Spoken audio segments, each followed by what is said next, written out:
صلی اللہ علیہ یا رسول اللہ وسلم علیک یا حبیب اللہ۔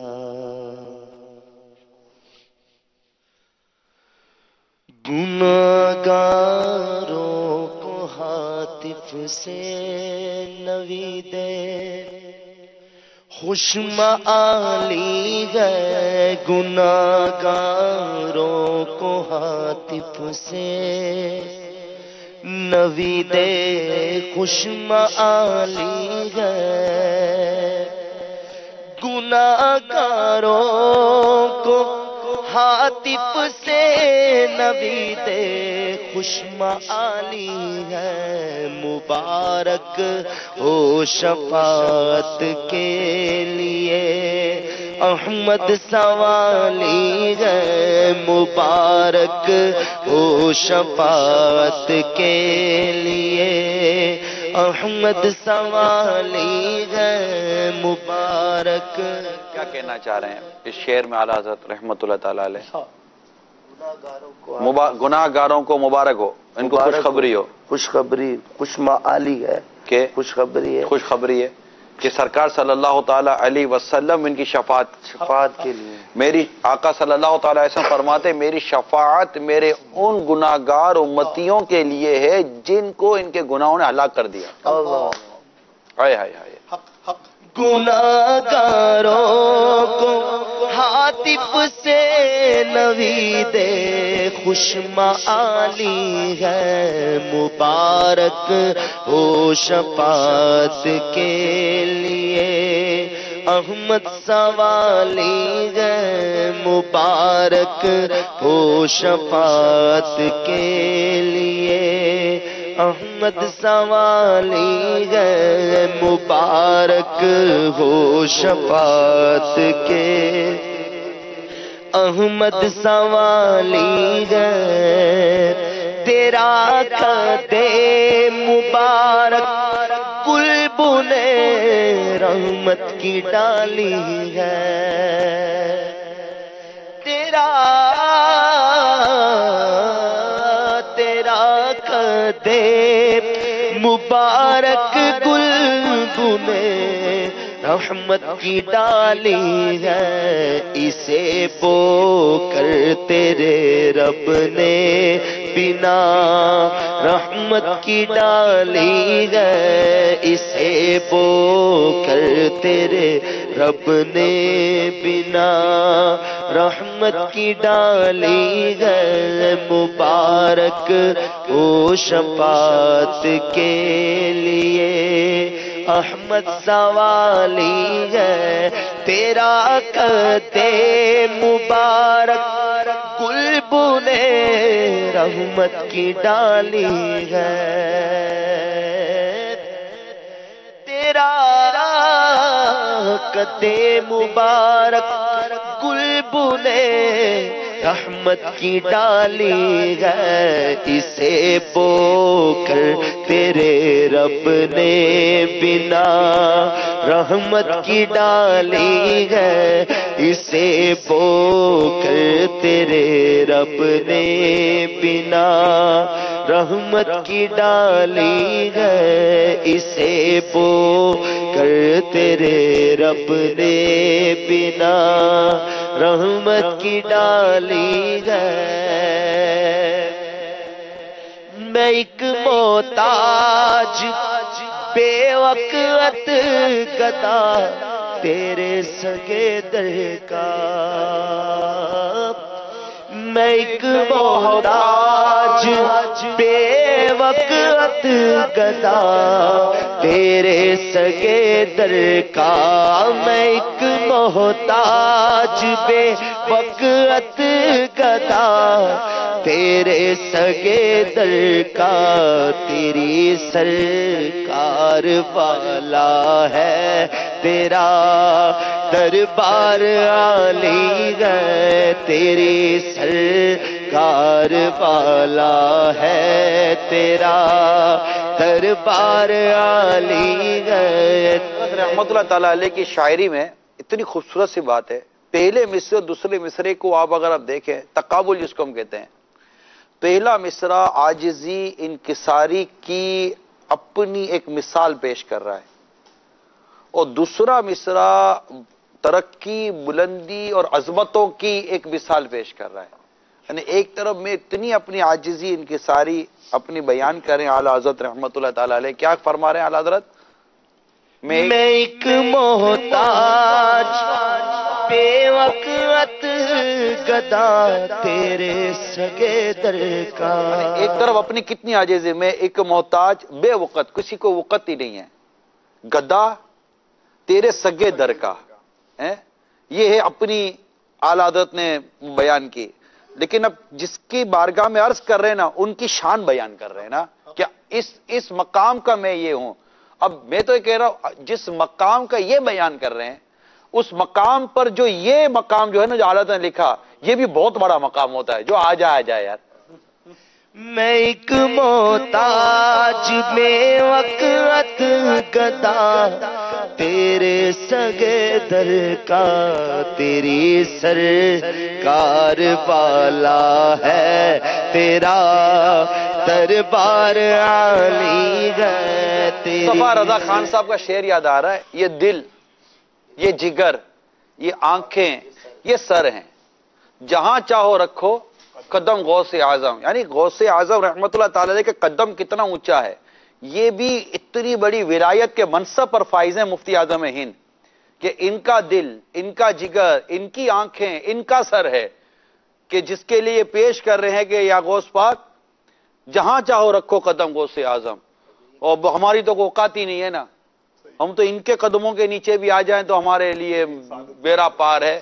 تو یہ مطلب یہ بڑا خوبصورت تقابل ہوتا ہے کہ لکھنے والے کی ایک اپنی منزل ہے، ایک اپنا مقام ہے، مگر وہ جس کے لیے لکھ رہا ہے نا، وہ اس کو اتنا، وہ ہے ہی اتنا بلند، اس کو کیا، اس کی تو اب سرکار کی شان میں کوئی لکھے تو سرکار کی تو شان ہی یہ ہے کہ وَلَلْآخِرَةُ خَيْرُ لَكَ مِنَ الْأُولَىٰ، کہ تمہاری ہر آنے والی گھڑی پچھلی گھڑی سے بہتر ہے.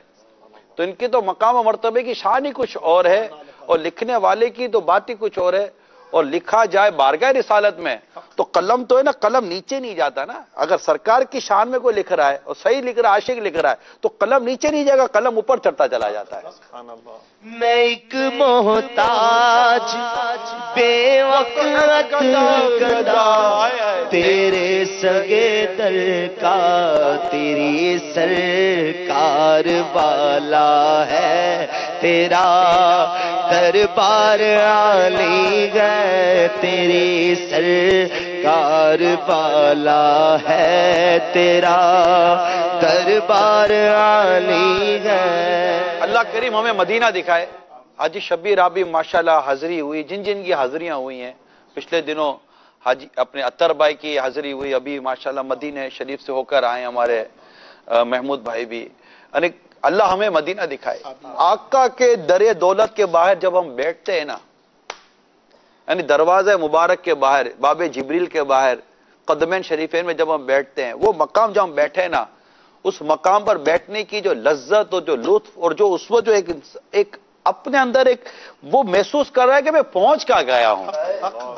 بادشاہ اپنے تخت پر بیٹھ کر بھی کیا مطلب کہ وہ اپنے اوپر وہ سوچتا ہوگا، جو ان کے در کے سامنے، ان کے دروازے کے سامنے، باب جبریل کے سامنے ان کے قدموں میں اگر غلام بیٹھ جائے نا، وہ غلام اس وقت جو اپنی بلندی پر ناز کر رہا ہوتا ہے نا، وہ ناز ہی کچھ اور ہوتا ہے.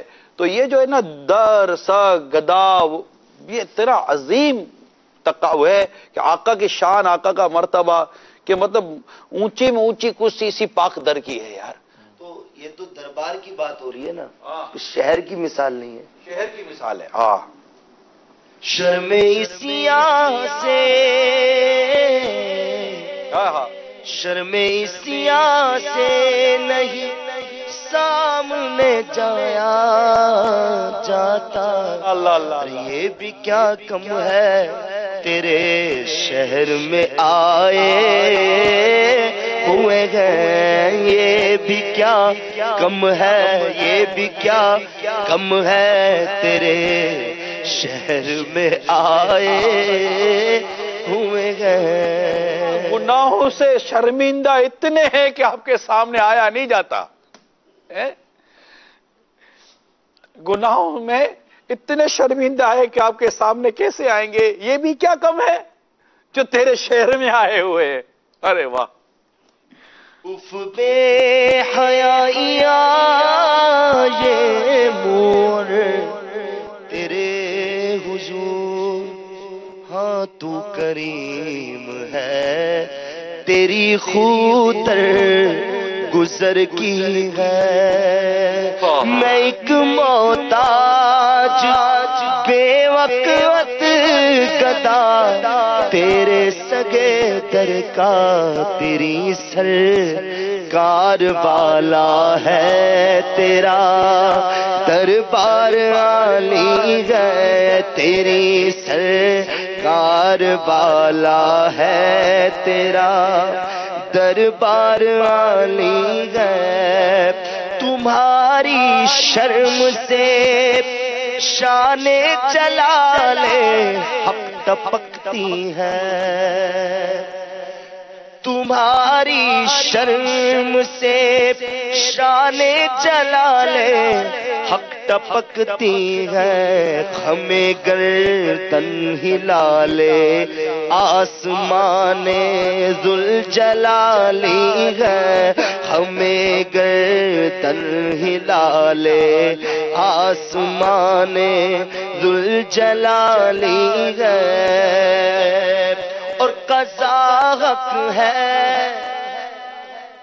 مگر اس شوق کا اللہ والی ہے، قضا حق ہے مگر اس شوق کا اللہ والی ہے، جو ان کی راہ میں جائے وہ جاں اللہ والی ہے، جو ان کی راہ میں جائے وہ جاں اللہ والی ہے۔ یہ اعلیٰ حضرت کی تمنا ہے نا کہ قضا آئے آقا کے اس میں تو کیا شان ہے۔ ہاں مرنا تو حق ہے مگر جو میرے آقا کی راہ میں آئے، میرے آقا کی راہ میں وہ اللہ والی، وہ اس موت کے کیا کہنے یار، موت یوں مجھ کو موت آئے تو کیا پوچھنا میرا، یوں مجھ کو موت آئے تو کیا پوچھنا میرا، میں خاک پر نظر تیری دیوار کی طرف۔ قضا حق ہے مگر اس شوق کا اللہ والی ہے، جو ان کی راہ میں جائے وہ جاں اللہ والی ہے، جو ان کی راہ میں جائے وہ جاں اللہ والی ہے، ابو بکر عمر عثمان حیدر جس کے بلبل ہے، واہ واہ واہ اللہ اللہ اللہ اللہ اللہ، ابو بکر عمر عثمان حیدر جس کے بلبل ہے، تیرا سروے سہی اس گلبنے خوبی کی ڈالی ہے، تیرا سروے سہی اس گلبنے خوبی کی ڈالی ہے، اور رضا قسمت ہی کھل جائے جو گیلا سے خطاب آئے، رضا